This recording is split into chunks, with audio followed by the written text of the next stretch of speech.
There's no mic, I'm just going to use my voice. Actually recognize me, Matthew. Yeah. Anyways, we'll talk later.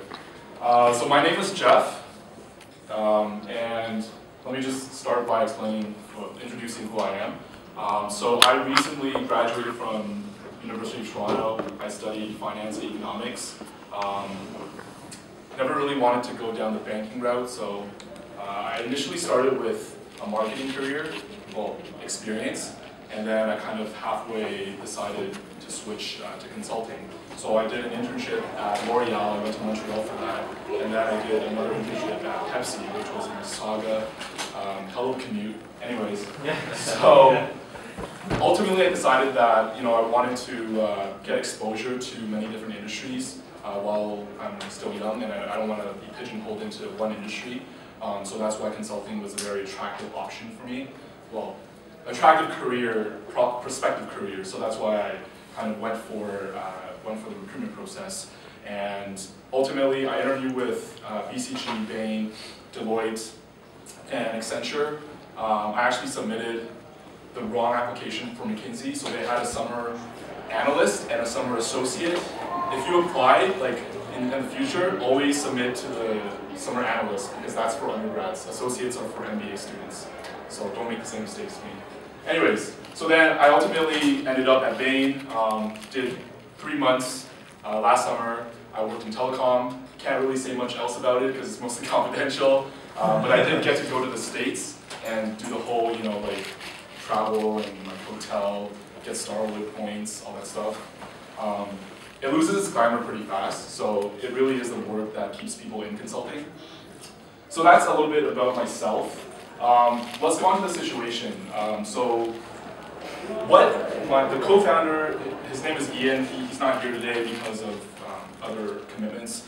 But what we found in the past was that for schools like U of T, and I'm assuming York and Schulich specifically, the biggest problem for candidates is that it's not that you're not driven, it's not that you don't have a good resume, and it's not even that you don't have good interview skills, it's the case that really blocks the path to getting that offer, right? And that was certainly the case for a lot of U of T students. Like, we had people who had amazing experiences in the past, and what happened was, they got to the final round, they even passed the first round interviews, which is usually 2 cases. But then at the final round, because the cases are much more dynamic, and they're usually given by partners or principals or senior people, they're less structured, so you can't just memorize a process and then expect to solve the case. So usually by the second round, they would have faltered and not gotten the offer and lost it to a competing school. Which brings me to my point over here. There's not a lot of labeling because I want to do most of the talking.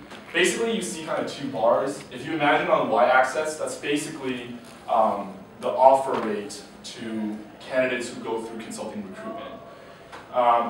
In actuality, this bar is actually proportionally much lower.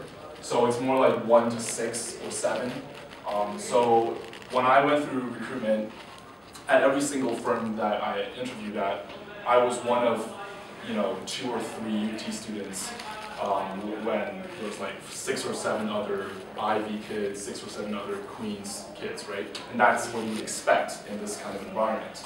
So that was the situation, and we kind of did some research. We interviewed some consultants from different companies, and we tried to understand, well, why is it that U of T students don't get offers? I mean, we prepare hard, just like all the other kids.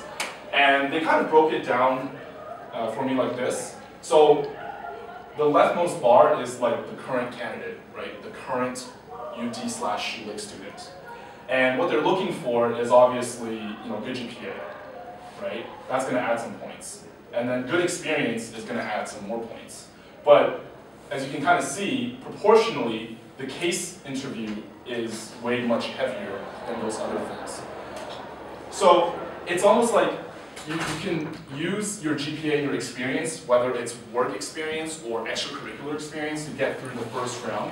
But once you're in the final round and you're competing with everybody else who has basically the same GPA and experience, if not better, then they're really focusing on the case, right?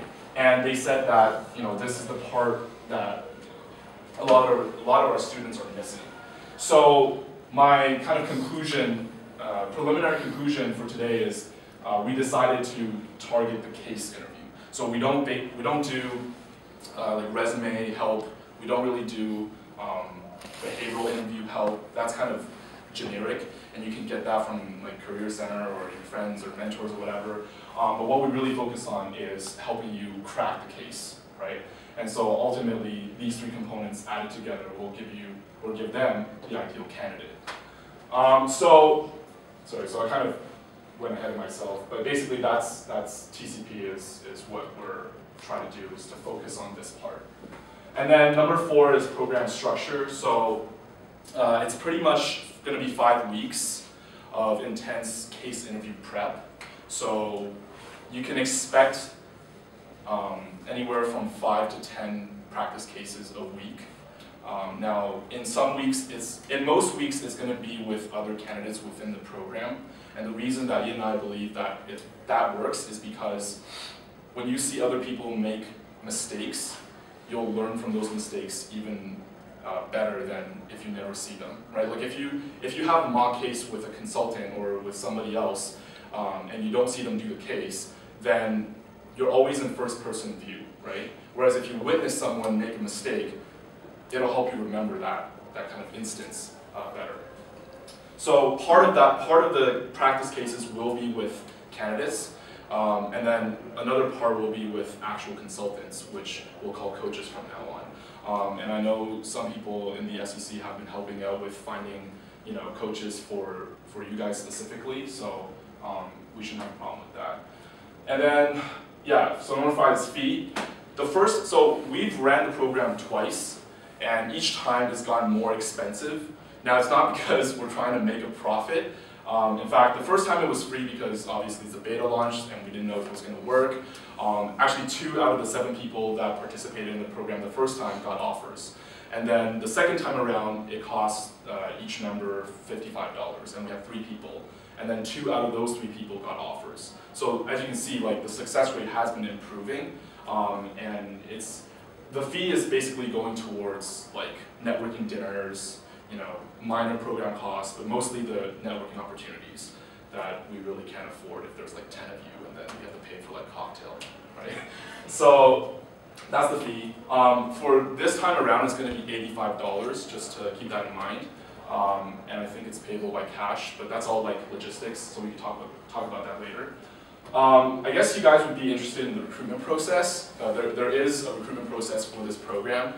The reason we need to filter out some candidates, unfortunately, is because TCP is not a program that helps someone who's completely new to consulting get a job, right? Like if you're completely new, you'd probably be better off by going to some events first, networking with some consultants, and kind of get an idea of what consulting is like.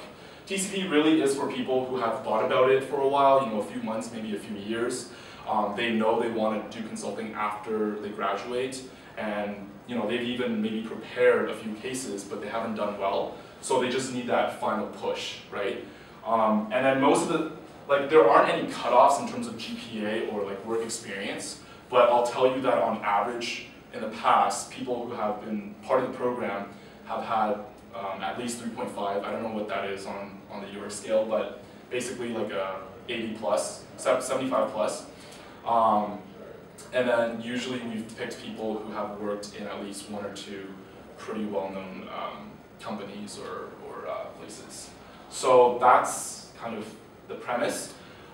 There's basically going to be 3 rounds. The first round is just resume screening round. All you have to do, I think, you can find it on the website, is submit resume and cover letter to the email, and then we'll go through that all together, and then if you get a phone interview, then it's going to be a behavioral interview, so there's not going to be a case.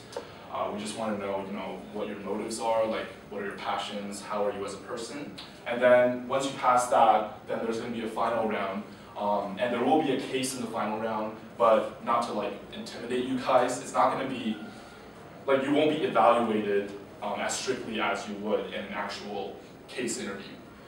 It would defeat the purpose if you could actually do a case during this process, right? So we are looking for people who are still pretty new to the case interview process, but have kind of the potential, right? And we're looking for like whether you can use logic, whether you can do simple math to pass our version of the case interview. And once you get through that, then you'll be accepted in the program. As I said, it will run 5 weeks, and I think it'll start late June this year. So it'll go from late June to like pretty much end of July. And that's actually when I started Bain, so that'll work out pretty smoothly. So yeah, I think that's about it. Yeah, it was not too much to talk about. I thought it'd be better to like leave the floor to you guys, because you guys probably have some questions for me. And then we'll just use the rest of the time like that. So, thoughts, questions? Yeah, I'll start off with